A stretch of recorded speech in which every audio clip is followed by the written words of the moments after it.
اول بودم قبل پدرم میرفتم در دکان پدرم کار میکردم فخر کرده کار میکردم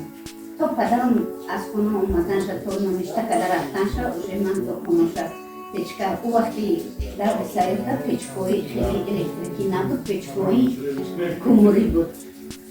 پیچکاش علوم میکردم کامیراش قبول میکردم علومش قبول میکردم بعد میومدیم با مکتب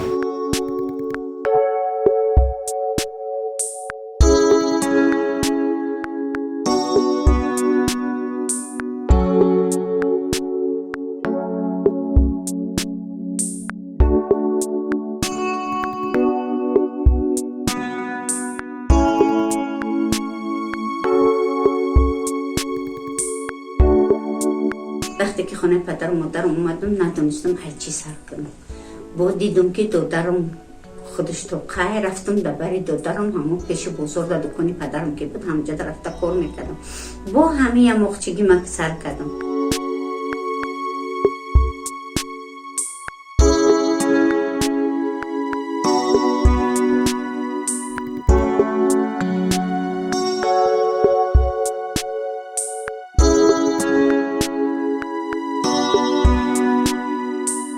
بعضی زنکایی هسته که من میسو گیریم تنگوی من میسو گیریم یا خیلی شسته که اوه میگه میسو فرای کار ندارم یا که میگه که بچم میگونه میکنه یا دخترم میگونه میکنه و محتاج میشه ایتام اوتام یا خیلی زنکایی میبینم در بزرگ میشنن گردایی میکنن آروم میادم من میگم که ای من در یوشی میگم برای تو یکان جا کار کن همین 20-30 میوی روزشتا یکان کستا محتاج نشد تا خودت مهنت که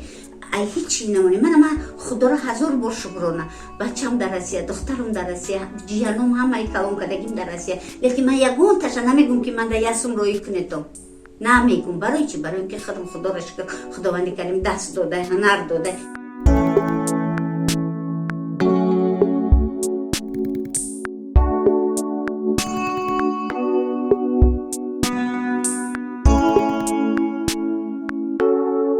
وقتی که مردم میاین